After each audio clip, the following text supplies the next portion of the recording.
Well, here we are on a Monday afternoon, and Pat McArt is all willing and ready and full of vim and vinegar to talk about the events of the world.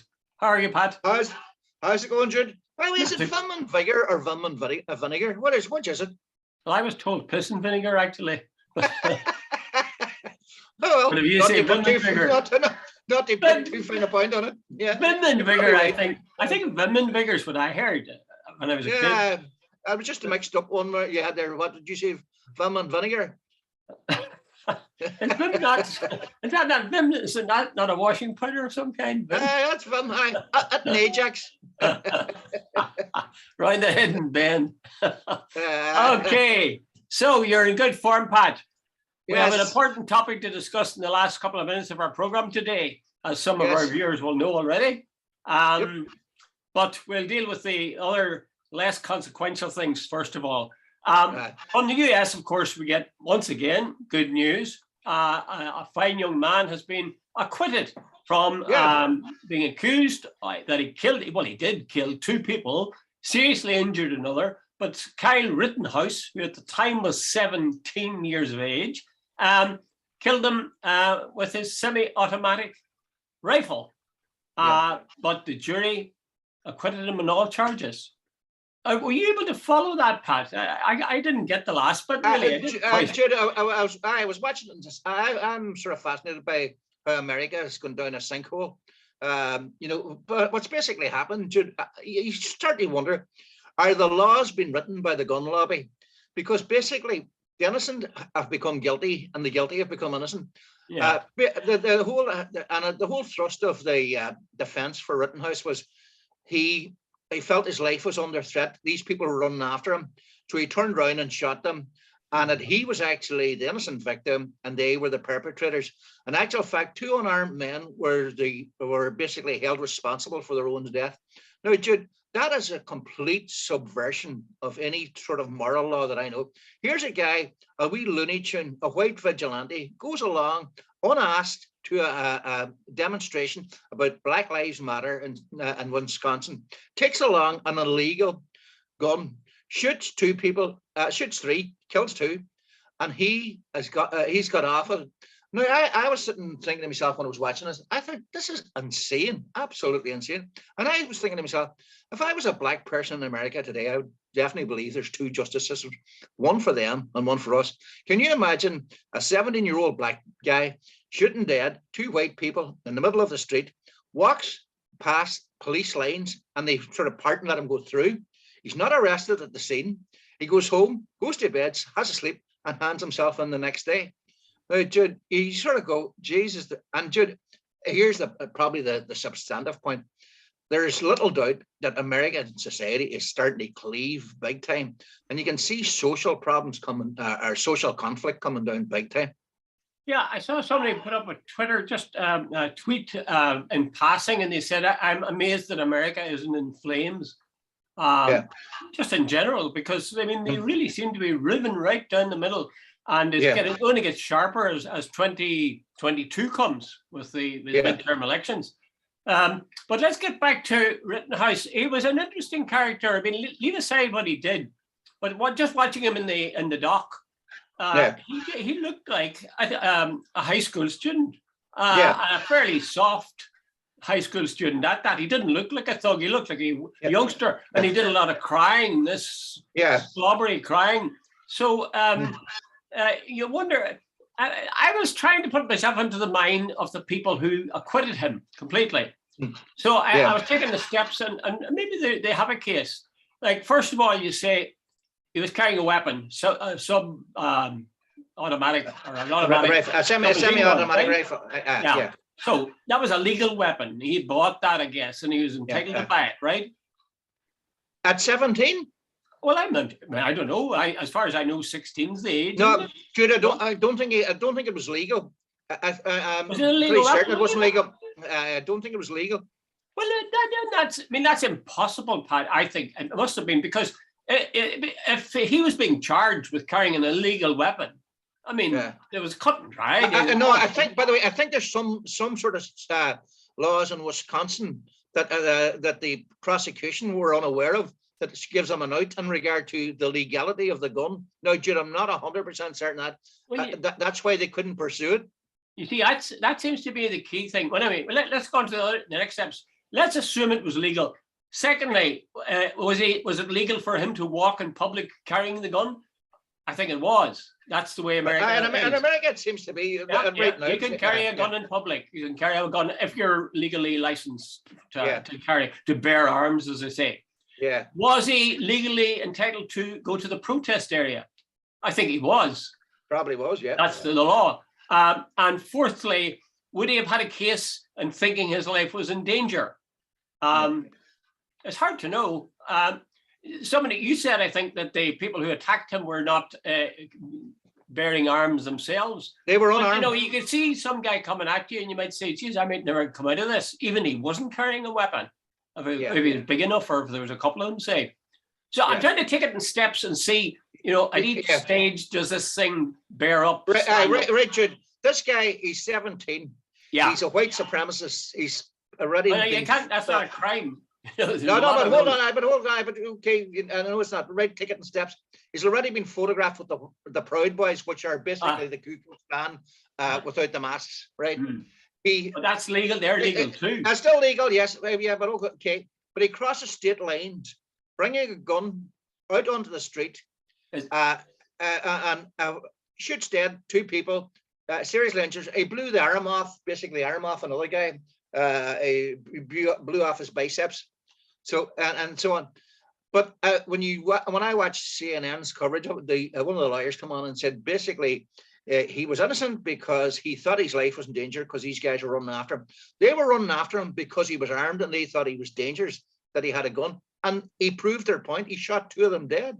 Now, Jude, on any sort of logic and any sort of civilized society in Western Europe, can you imagine somebody going in the streets of Dublin or Madrid or something, and the police taking the attitude the Americans have taken?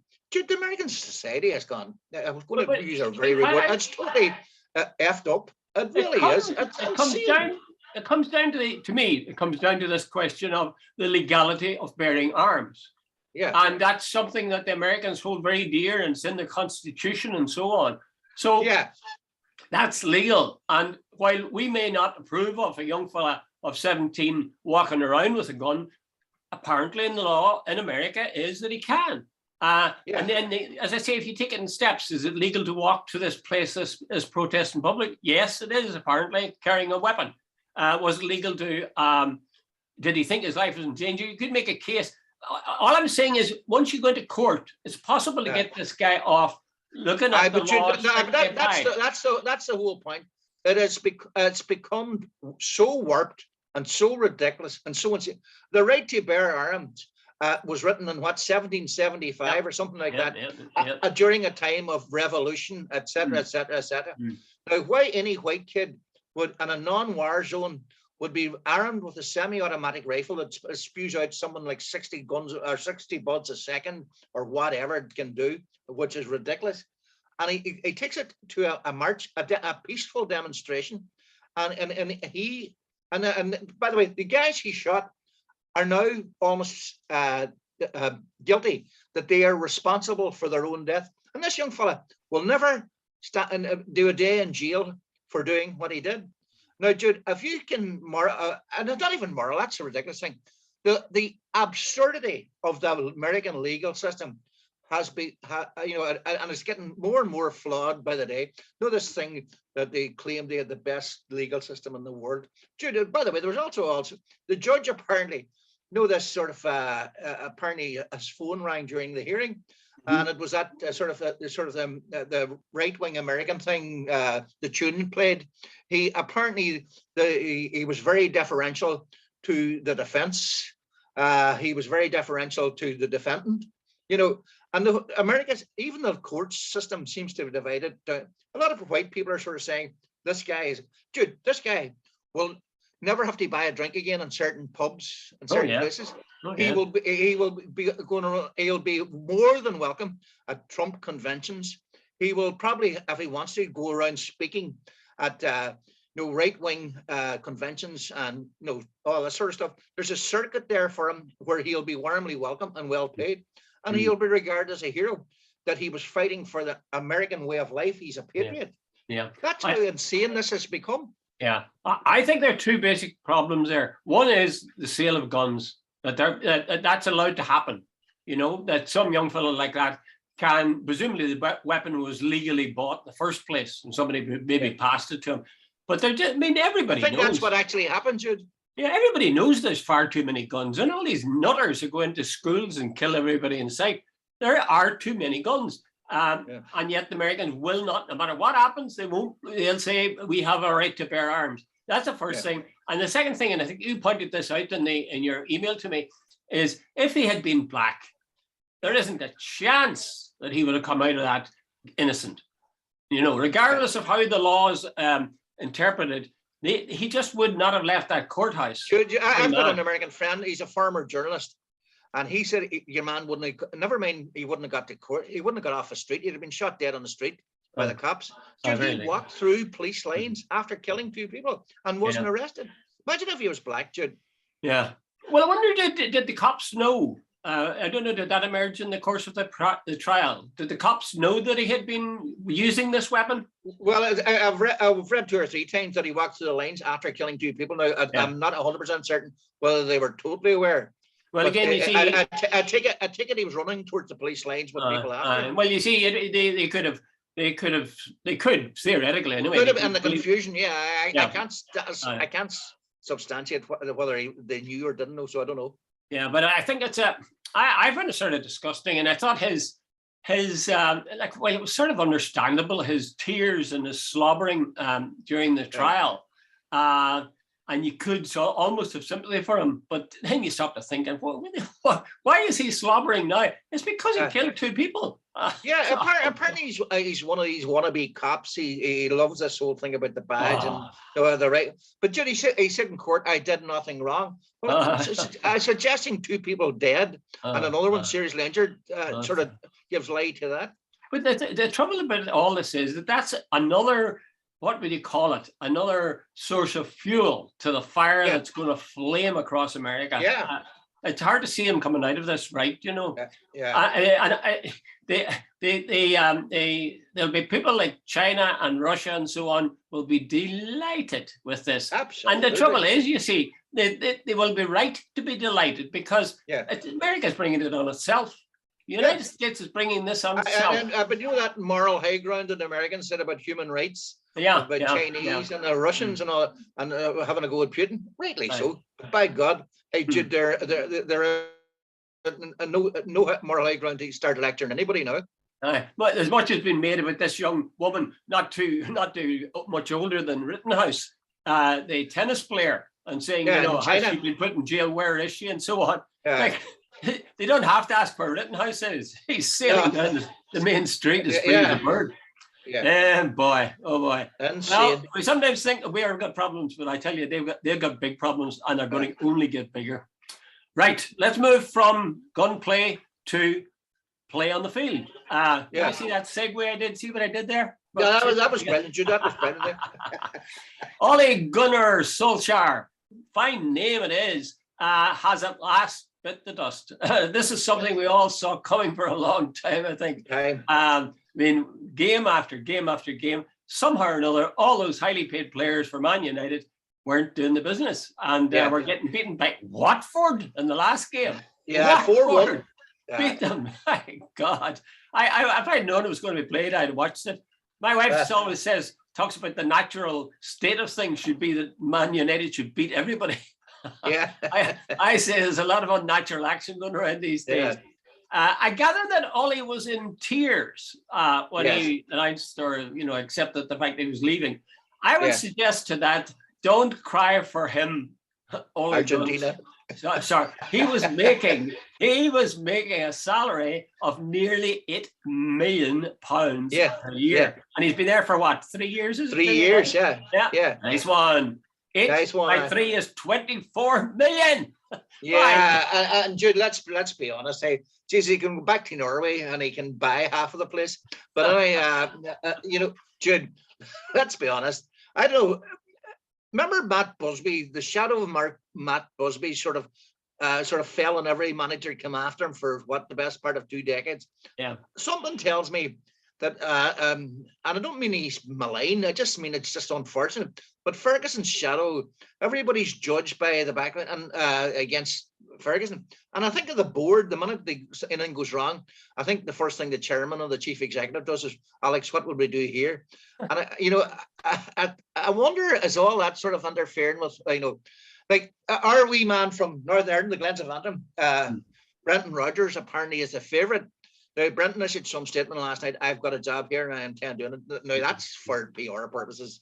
If Manchester United comes a Colin and says, hey, Brendan, the salary here is going to be 12 million a year, which is probably what it would be. I think he's on 10 million a year at Leicester. Who's going to turn down Manchester United? It is the top job in the British Isles, footballing job, and it's probably one of the top 2-3 jobs in the world, in the footballing world. Real Madrid and Barcelona might be the other ones, or maybe one of the German clubs.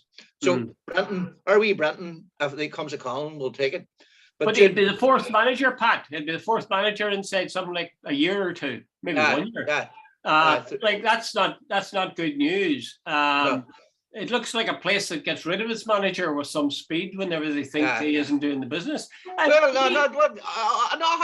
Ollie Gunnar has been there for what, 3 years? Oh, that's right. He's been there for 3 years. But wasn't there a bit of a shuffle? Wasn't Mourinho? Well, Mourinho went. The Dutch guy went, and who else? Van Gaal. Louis Van Gaal went, and Mourinho went, and David Moyes went. David Moyes. I bet you they're regretting it. David Moyes, they give West Ham, give him a chance, and look at what he's doing for West Ham. The irony of all this is, you say Fergie's shadow hangs over it. I mean, Fergie was on the point of being booted out. I remember a guy who had a season ticket saying to me, "Oh, he's on his bike. He'll be on his bike any day now." He was so lucky that things turned at that point. Mark Robbins scored a goal, was it against Norwich? That's right. The very man. The FA Cup, and that saved them. But you see, there's an irony there. As you said, whenever things aren't going right, they go to Fergie, and Fergie's, say, that guy's no good. Out he goes. They don't give him the same kind of chance that Fergie himself got. Although maybe 3 years is a fair amount. I like Ollie Gunnar Solskjaer, but he doesn't look like leadership material somehow. No, he doesn't. No, he's never looked like leadership. He looks like the altar boy rather than the priest, if you know what I mean. He looks like a ball boy, maybe. That wee boyish face. He just doesn't have that sort of demeanor of the boss. Yeah, we all have a lot of sympathy for them, but I think that should be tempered by the fact that he's 24 million pounds in his back pocket. He'll be able to. He can go and sit in his yacht up in the fjords now. Pep Guardiola makes 20 million a year. 20 million a year. And Jurgen Klopp makes 15. So and what do you call him? Mourinho was on something like 15 when he was at Spurs. And there's somebody else. What did you say? Guardiola. That's right. Yeah. Like Conte's on something like 17 million at Spurs, and probably maybe even 20. Well, we'll come back to let's deal with Brendan Rodgers first, and then I want to ask you a general question: what your views are. Do you think Brendan Rodgers will go if they ask him? Absolutely. Wouldn't you? I have my doubts. I think he's a quite canny guy. You see, he really nearly did the business for Liverpool, except for that time when, what's his name, fell in his bum. Steven Gerrard. Gerrard. But they really were almost there. And at that point, things went apart. He went up to Glasgow, and he did a super job with Celtic. I mean, they won 3 years in a row or something. And then he's come down to Leicester, and he's not doing quite the same good job. I mean, he seemed very good at first. I know what I think he is. Number one, he's lost quite a few players this last while. But secondly, I do think this last 6 months he's been distracted because of all this talk about United. You think? Yeah. The old taking your eye off the ball a wee bit. Would you like to see him in there, Pat? Do you admire him as a manager? Absolutely. Hey, Jude, he's one of us. He's Irish. Hold on. Hey, I would love to see him in the top job. Be quiet. Listen, I'm going to explain something to you. Hold on. He might be one of us, but that doesn't make him necessarily a good manager. You're one of us, and you couldn't kick a excuse ball me, the length of the room. that wasn't the question you asked. You asked me would I like to see him? Yeah, he's Irish. So I'd like to see him You on would the like job. to see him on the grounds that he's from here. Well, Yeah. I would measure him by whether he's a get good this manager clear. or not. I am a very parochial person. Anybody from Ireland that does well, I am very. I will claim anybody if they're from this parish. Well, I'll say one thing, at least you're frank about the whole thing. Okay, no, seriously, do you think he would make a good job? Do a good job? Yeah, I think he would. Like at this stage, he's got the experience. Hey, look, he made he turned Liverpool around. He got them going. He was about 2 points off winning the title. And if Slippy Steve hadn't a slip, they would have probably won that day. They sing the Liverpool opponents sing a song about Stevie falling, you know. Exactly, and like that was the turning point in the game, right? He won Leicester their first ever FA Cup. He turned their first cup, yeah. He's been a very good manager for them. He also done a great job everywhere he's gone. He's done a very good job. Celtic, what was it, 4? He won all 4 cups 3 years in a row, or four championship things. So his track record, and he's very highly rated apparently within the game, that is seen as a very good manager. Yeah, I'm going to say something now. If you take Celtic weren't exactly in the doldrums when he went there. Celtic have always been a top team. I mean, it's Celtic and Rangers, and that's about the size of it up there. Yeah. Right. Leicester was a team he took over, and that the guy who really transformed Leicester, I've forgotten what his name was, Italian guy, I think. Ranieri. Yeah, I mean, the guy that won the league with them. He was the guy that changed everything for Leicester. But then after they won the championship, sure, half the team disappeared. They were all Kante went to what he called Chelsea, and a couple of other ones disappeared. I realize that, yeah. So, but at the same time, once a team gets a sense we can do this, even when you lose, it makes it hard, of course. But you know, the sense that we're just as capable of winning this league as other people. We're not just an also-ran team. I think that's very important. So he had the wind at his back, let's say, when he brought them through to the cup final and won the cup. I think he's pretty good. But you see, you said about experience doesn't always count, because you take Jose Mourinho. Jose Mourinho has loads of experience, but he's bloody useless now as a manager. Yeah, well, I think he's past a sell-by date. He had a style that worked for a while. Judy, apparently he's very combustible, and what happens basically by the time he leaves after 2 years, he has fallen out with just about everybody in the dressing room. Is that style of needling people and sort of criticizing the public, and it works for a while, but eventually personal relationships deteriorate, and he becomes almost detested in the dressing room. Yeah. I have a feeling, two things. I'm not 100% sure that Brendan Rodgers would do a good job with United. I'm also not sure that he'd want to go to them necessarily, because the team's in chaos now. You know, they're experiencing something they've never experienced, I don't think, ever. But well, they must have. They were demoted one year, I remember, to the second division, as it was then. Dennis Law's famous back heel goal. Yeah. So they have been in worse situation, but not too often have they been as bad a team as they now are. So it would be a fairly mammoth job to pull that team together. I wonder how is he a softly guy, or is he a hair blower? No, apparently he's far from it. I remember reading somewhere that somebody at Chelsea made some remark one day, and he stopped training and called him over and says, "Come here a minute," So he's not soft. Yeah. Well, it would take you not to be, I suppose, with some of the footballers. Anyway, good luck to them. Whoever does it will have their hands full. Final point, and this was a general point I wanted to ask you about. What about football? Is football the way it's, the industry it is in England, particularly the Premier League? Is that a good thing, or is it a bad thing? It's enormous. It's enormous in Britain. It's enormous. Sky is, Roy Keane has nearly become more famous now as a pundit than he ever was as a player. Yeah. If you go to social media, every second thing is about Roy Keane, what he's saying, what he's doing. The money in Premier League is off this scale.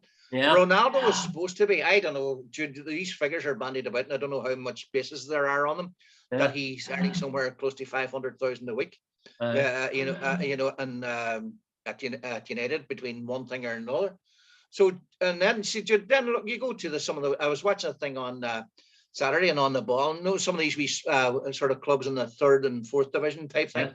They're having to hold draws to earn money to to wash the team's jerseys, and they have all volunteers to paint the stands and stuff like that. So Jude, it's like a top heavy sort of thing. All the money is at the top, and then everybody else is swimming like hell to keep going. And Jude, it does seem a sort of the Germans have a much better model, Jude. Like Uli Hoeneß, the guy that won Borussia Mönchengladbach, they charge us something like 150 euros a year for a season ticket. Wow. And somebody says, sure, you could easily get 300 euros a year for a season ticket. He says, yeah, that'd be 2 million more. And he says, what's 2 million more to us? Like, a lot of the German clubs are actually sort of fan-based ownership, and the owners are responsible to the fan, not the Glazers and the Russian billionaires and the Saudi Arabian billionaires, and the whole thing has become a joke. Yeah, well, certainly the ownership is a bit dodgy, because it's now countries that are attending to buy teams rather than individuals. A country is running this team. You'll see, nobody call it Leicester and people like that. They are now big stars in Asia. And look at this population in Asia. How many Nike boots can you sell over there? How many phones can you sell over there? There's so much money in it. On the other hand, even with that, all of that said, I sometimes think that it gives meaning to life for so many people. I mean, you talk about unbridled joy when a team scores a goal. I mean, it is an eruption. It's like a volcano of emotion. And the ecstasy that the players experience, they're running, they throw their arms, they almost ask each other to get married. They're so close together. But that happiness, now I know the other side of that is the dejection of the people who don't win. But there's something kind of marvelous, and that's even leaving aside the question of the skill that they show on the field. But it's great. It seems to me that people have a need to belong to something beyond themselves. Yeah, well, that is very true. Ideally, it would be your local team. The fourth division, the third division, whatever. That'd be better. But given that this is the way it is, it's good that their passions are sort of channeled into something that unites some of the people around them. I think a lot of people you hear about, I think Liverpool, is it, or somewhere, that arranges for guys to have their ashes scattered, or you can do that. But you see, remember, wasn't it claimed that, well, never mind about the religion thing, one of the great things about going to church every Sunday was it gave people a sense of community. Now, that's not to do with religion. I'm not going down the religion road. And that there was some sort of thing about being part of that community that was actually good for your mental health. Oh, yes. That's what, see these guys who are absolute football fanatics. Dude, I was at a wedding many, many years ago, and there was two guys at our table. One was United supporter, and another guy was, can't remember, it might have been Spurs. But dude, these were two grown men, and they got into a full-scale battle, and I mean, it turned out really they were almost at fisticuffs. In fact, people saying, right, lads, come on now, break it up here. Now, Jude, I was sitting going, are you people for real? That's how serious. I mean, you'd swear, by the way, these guys were managing the clubs. They refer, they used the pronoun we. We were far better. We, that's, they identified so much. I notice the way people say that. I've started to say it myself. We did, I didn't do anything. It was a football team that I'm kind of interested in that did well. Interesting. I'm going to leave that now in a moment. But the difference, you were saying that fisticuffs and so on, and the passion, and they have to divide them when they come in as spectators. You daren't let these fans be in the same area. That doesn't seem to be the case in Gaelic football. Although Gaelic football is huge. Guys have passion about Gaelic football. I mean, they go crazy about it. But you don't have that. how do they manage to support their teams with such passion and yet not go to that point where they're engaged would be killing each other as they might in England? Yeah. Well, Jude, I went to a National League final as a Donegal supporter, and I was standing beside a couple of Derry fellas, and the banter was great crack, and they were and there was no animosity, no. And by the way, we were animated the whole way through, wanting their own teams to win. And I remember Brian McGilligan and Anthony Tohill were brilliant for Derry that day. We lost, couldn't argue. The best team won. Yeah. That was it. Maybe you were onto this at the beginning, Pat. It's maybe just that they are one of us. They're part of us. That's exactly it. These English ones, they really don't. We need to learn this. I'm a slow learner. Yeah. Okay, we're talking now about the junior part of our wonderful population. And you say things are going a bit bad because there was a time when you were in charge of the Derry Journal that if you wanted to get a photograph, and mind you, that always helped to sell papers. Take a photograph of the confirmation class, take a photograph of the first communion class, whatever it may be. But times are changed, you say.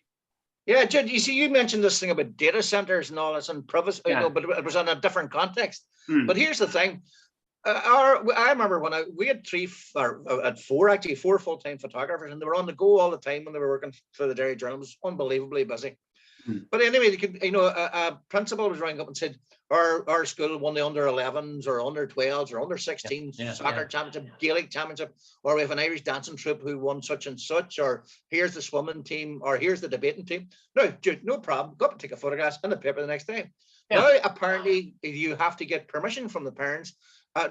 Photographer can't get into school because of data protection. And there are all sorts of rules and guidelines and all the rest of it and so on. And, and I heard from a friend there quite recently, they took a photograph, I think about 10 or 12 kids. Recently, maybe a couple of years ago. Yeah. But anyway, took the photograph, and 10 or 11 of the kids were looking forward to getting the photographs in the paper. And it turned out when the principal inquired why the photograph hadn't appeared, apparently one of the mothers had rung up the editor and said, "Don't you dare publish that. Nobody give me your permission to take my child's photograph." Now, Jude, I don't know whether there was some protection issue, whether it was whatever, but the photograph didn't appear. So the whole thing now has become a bit of a minefield about, I think you were mentioning all about these data and privacy and all the rest of it. So, Jude, I don't know whether it's a good thing or a bad thing, but it seems that there's so many laws and so many rules and so many other things. You sort of wonder, is this freedom or is this sort of, whatever? No, on the face of it, I think it's not.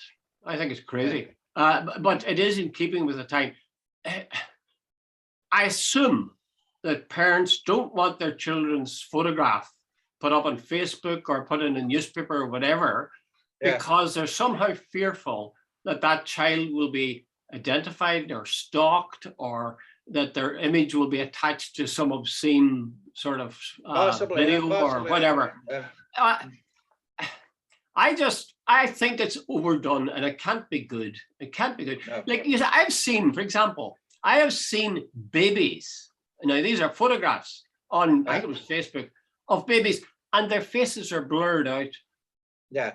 Their faces are blurred out. Now, why in the name of God would you do that? Why would you do that? Jude, you would never be able to make out a baby's face, even hardly your own child, because most babies, unless they've got big heads of hair or something, are very. No, you love them to bits. Good God, I love my children more than life itself. But let's be honest. One they all look like Winston Churchill. They all look like Winston Churchill until they're about a year and a half. That's right. But again, even for youngsters, see, when my kids were growing up, that wasn't an issue, and probably the same with you as well. But maybe it is now. It'd be interesting to know what your own children, your grandchildren, your children's children, what do the parents think there? Yeah, Judy, I know my two daughters-in-law have put up photographs of their kids on social media, and like they're both very aware, they're both computer savvy and all the rest of it, so they don't seem to have any issues with it, and I don't have any issues. But Jude, some people are almost paranoid about this sort of stuff, and sometimes it strikes me as just another form of control. A lot of people want to control everything, and Jude, some of it is bordering on what would you say, ridiculousness. Jude, if I in my other life had sent a photographer up to take a photograph of a class who had just won a debate, say, and like, what's the big problem of taking a photograph of all the kids who are delighted, by the way, to get a wee bit of recognition, and a wee bit of acknowledgement, what's the problem? The complaint then would have been that their photographs weren't in the paper. Jude, we always had maybe 300 and 400 photographs in abeyance because there was no way. I would need to put out back then about every month I would need to put out a special photographic edition of the Derry Journal, an additional one just to get rid of photographs. Jude, we had photographs backed up, and eventually, like Jude, there was one came down. She says, "Mr. McGart, would you ensure that what do you call it? You don't put on my wedding photograph?" And I says, "Why?" She says, "We got married 2 years ago." The photograph. Yeah. But it is an unhealthy thing, I think. I think it's all part of, now maybe I'm being sort of simple-minded here, but it's all part of this kind of paranoia that society has about the intentions of bad people out there that are going to come and do, sexual abuse or whatever with children. I have a feeling that's part of it. Does one person get to rule society? That the one person can do something. Is that enough to change the whole rules for all society? That's right. They're always saying whenever a terrorist attack, they'll say, well, they're not going to allow the terrorists to win. We're going to live our lives the way we've always lived them. But that doesn't seem to be the case in this instance. Not at all. The proof of that particular pudding is 10 years ago, 15 years ago, you could have went to an airport, had your boarding passes, went straight through and got on a plane. See what you have to go through now, the rigmarole you have to go through now. So we're going to live our lives as well, and the terrorists aren't going to go. The terrorists have one. They have. I wonder, will final point of this, will we get to a point where this will fade? Will it come in waves? I mean, you can't see it and it can, I suppose. You've got facial recognition of all kinds of stuff now. Will it keep on tightening? Will it keep on tightening? Or will there be eventually, society? We went to Spain there for the first time in about 2 years there, about a month ago. Yeah. And you were sort of basically told to be at the airport 2 hours before your flight. Jude, I remember literally arriving at a flight half an hour beforehand, about 10, 12 years ago, and getting on a flight, no problem. You're told to be there 2 hours beforehand now. I'll top that one, Pat. I drove down to Dublin to take a flight to Boston, I think it was, on my own. It was the most vile traffic coming into Dublin, or coming towards Dublin. And I eventually got the place. I got onto that plane with 20 minutes to go before it took off. Yeah. Amazing. I mean, you wouldn't get that now, Jude. Not a chance. Yeah. Okay, let's get to the serious business, Pat. You and I have engaged in a venture which may change the course of literature. Of history as well, but literature, certainly literature. This book could change the world. Yes. Am I right, Pat? Yes. If it doesn't change the world, it'll change your Christmas. Yes. What should be? Explain what it's all about, Pat. Explain what that's. Yes. I'll be like, what was it, Paul? What's his name? His little assistant Debbie. Paul McGee. I was not Paul McGee. What do you call him? McGee? Not Paul Daniels. Paul Daniels. I'll be Debbie McGee to your Paul Daniels. Debbie McGee. This is an absolute gem of a piece of work. Actually, what it is, Jude, as you well know, we spent most of the COVID lockdown on constructive pursuit of interviewing 20 people. And there's Mary O'Rourke, Gregory Campbell, Charlie Bird, Daniel O'Donnell, a couple of ambassadors, Ray Bassett and Jim Sharkey. One's Derry, one's Dublin. We went, there's a Wooly Milachwood, who's a story, a Derry man who spent a long time repairing Volkswagen cars, but was secretly, and as an esteemed professor of chemistry. Jude, basically, it's a story of what shaped people's lives. And we did it. We sat down and we did it. And I think there's some brilliant stories. Like a friend of mine has read it and said, look, I thoroughly enjoyed it. And the thing about it, Jude, we're publishing it, and it's going to be launched in Derry on December the 2nd at the Central Library in Foyle Street. Well, that's a Thursday night. Thursday night, December 2nd, between 6:30 and 7:30. And Thursday your next week. Belfast launch is when? It's on the Saturday, 2 days later than the 4th, and it's in the afternoon. It's at 2 o'clock. 2 o'clock in Belfast Central Library. So Central Library in Derry and Central Library in Belfast. Don't worry, folks. If you didn't get that, we'll be back to this again before the time comes. We might do a special on this, Jude. Yeah. It's a bloody good book, I'll tell you. Though I say it myself, it kept our sanity.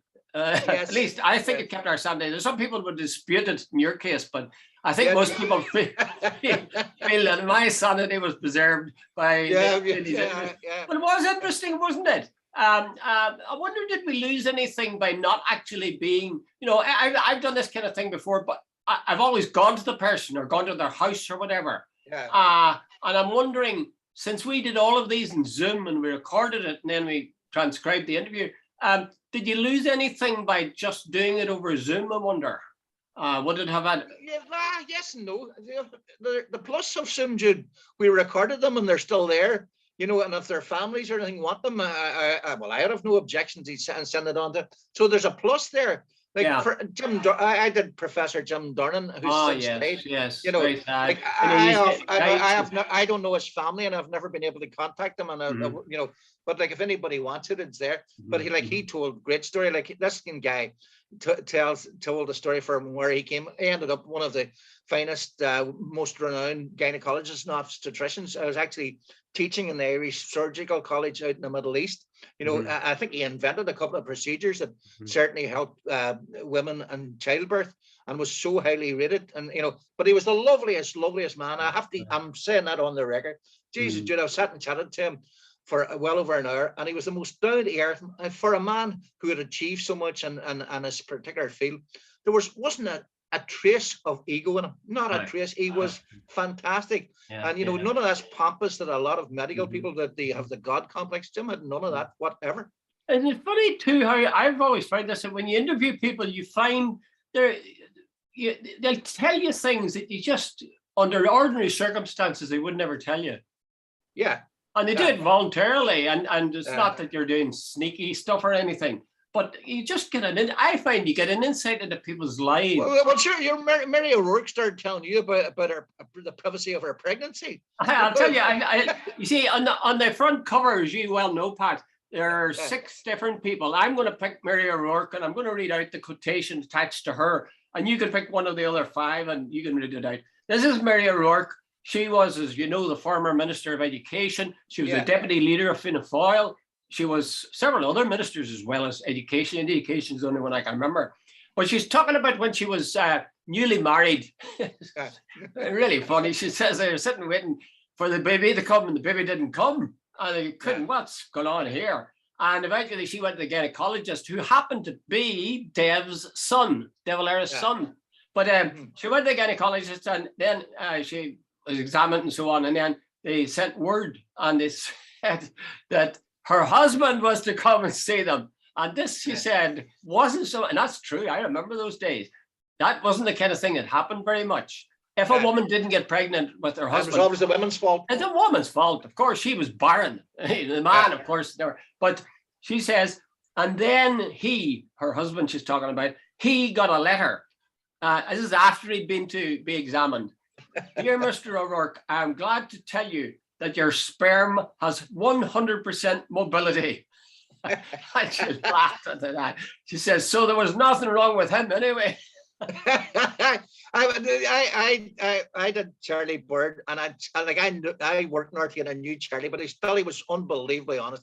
And he says, the first question I asked him, he says, right, Pat, let's get this on the record. He says, right, I never passed an exam in my life. In fact, I failed the primary at a national school. And he says, I'll give you the quote. That is not, where is Charlie?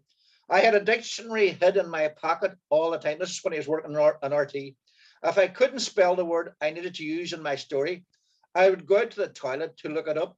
This is true. I am not bullshitting. That's how bad it was. Jude. And there's a man who is probably the most famous reporter RT ever had. He was known far and wide, and whenever there's a big story, Charlie was there. Yeah. I tell you, but we have opened up the doors of happiness at Christmas to the entire population of Ireland, at least. Yes, absolutely. Okay, well, they're here or to be continued. To be continued. The saga continues. Okay, thanks, Pat. All the best, Jude.